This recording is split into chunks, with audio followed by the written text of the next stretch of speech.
Hi everyone, my name is Karen, this is my channel RatherBeReading, and today I'm bringing to you the Birthstone Book Tag.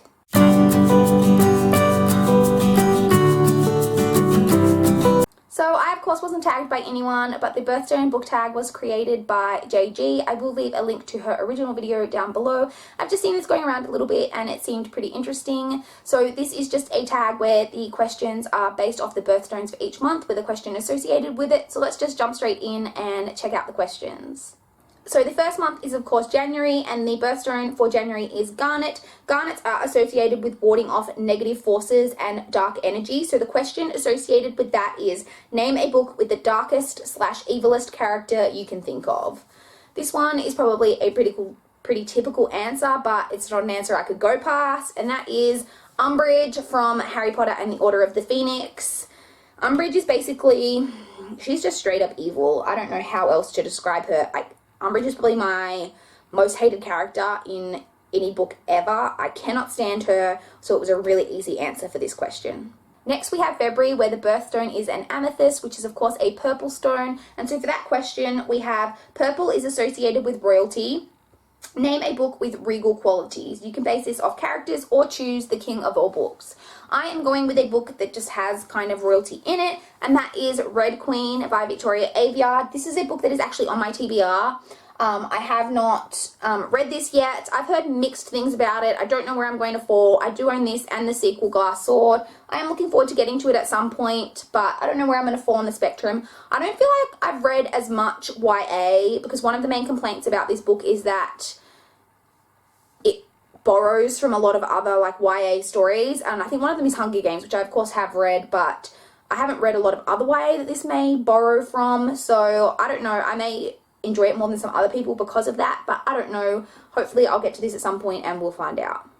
For March we have Aquamarine, washed out. Name a wishy-washy character, a character who is not strong or a follower. So for this one I'm going with a character who is probably one of the best ways you could describe her is wishy-washy. She is definitely not a strong character, and that is Bella Swan from Twilight. Let's be real, Bella is not what you would call a kick-ass female character. She's definitely wishy-washy. She's not strong really in any respect, so I definitely had to go with Bella for this one. April is Diamond, a diamond in the rough. Name a book that you love that is not well known. For this, I'm going with a book I've mentioned quite a few times, and that is Faking Perfect by Rebecca Phillips.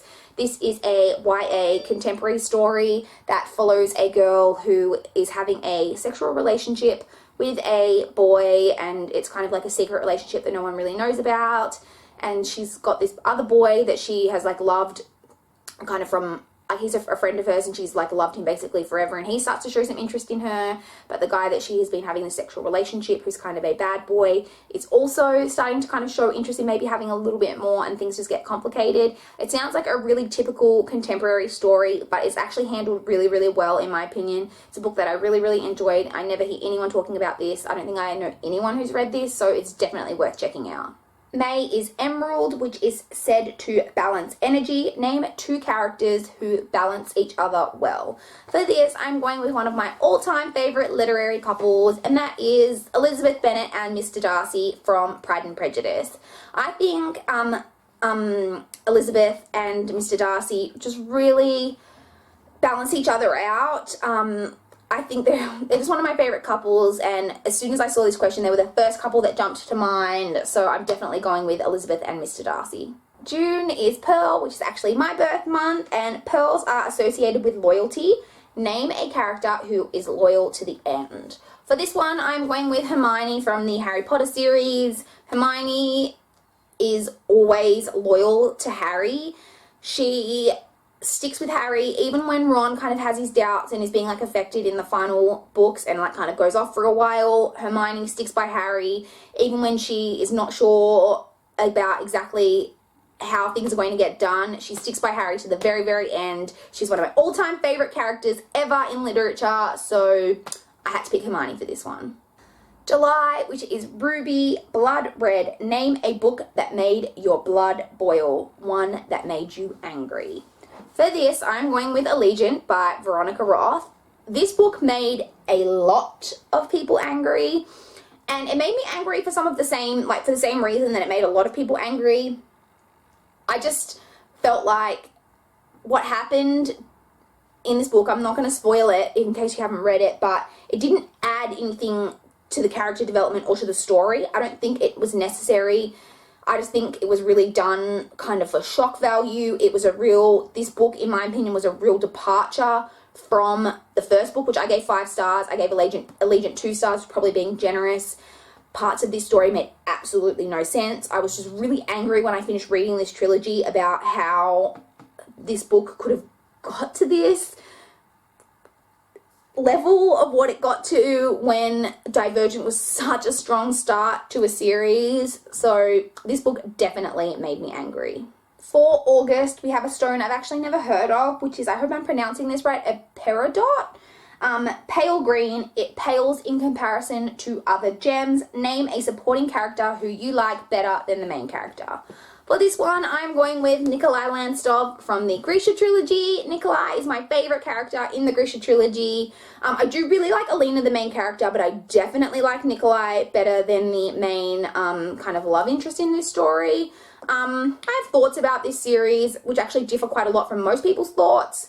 But I do love Nikolai. He is definitely one of the best characters in this. And if she had a series that was about Nikolai, I would definitely read it. Hint, hint. So yeah, I'm definitely going with Nikolai for this one. Next we have September, which is Sapphire, blue like the ocean, which is calming. Name a book that has a calming effect on you. This one I don't really have an answer for. I don't really associate in book in particular with having like a calming effect on me that I can think of. I guess maybe the closest thing would be Harry Potter or even Dreamland by Sarah Dessen. Those are some of my favorites and they're books that I always turn back to. I don't know if I would consider them to be calming necessarily. I don't know. I don't really have an answer for this. Sorry.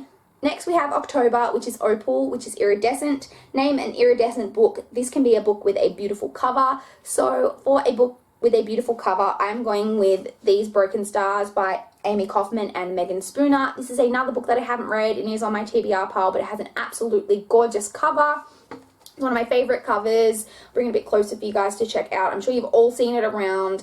I love this green in the dress, and I love this purpley blue color in the sky, and I love the stars, and I just think it's a really gorgeous cover, and I couldn't look past it for a book with a beautiful cover.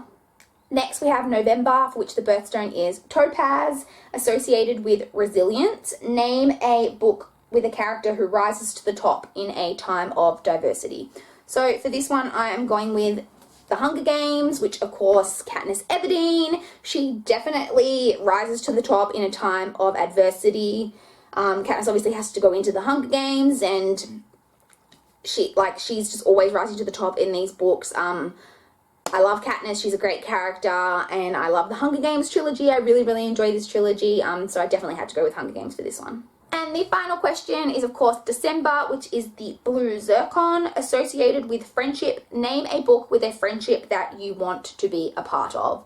There are a lot of friendship groups in books that I could have picked for this one, but the first one that actually came to mind is the 4 girls from the Sisterhood of the Traveling Pants series. I would love to be friends with these girls. They're all so different, but they complement each other so well, and they just have such a beautiful friendship that they just kind of stick with each other through thick and thin, and I just really want to be best friends with all of them. Bridget is my favorite of the 4 girls. I don't know why, but I just always really, really loved Bridget. I don't know why, because she's actually probably the most different from me as a person, but I just really love Bridget, and I love all the girls, and I would love to be a part of their friendship group, definitely. So that was the Birthstone Book Tag. I hope you guys enjoyed it. Please make sure to check out JG's video, which I of course will link down in the comments as I mentioned. If you are interested in doing this tag, I definitely recommend it. It has some really great questions. Please comment down below if you've got any interesting answers or any interesting thoughts on any of my answers. I'd love to chat to you guys down below. Please like this video if you liked it. Please subscribe if you want to see more. But that's all I've got for this video today. Bye guys!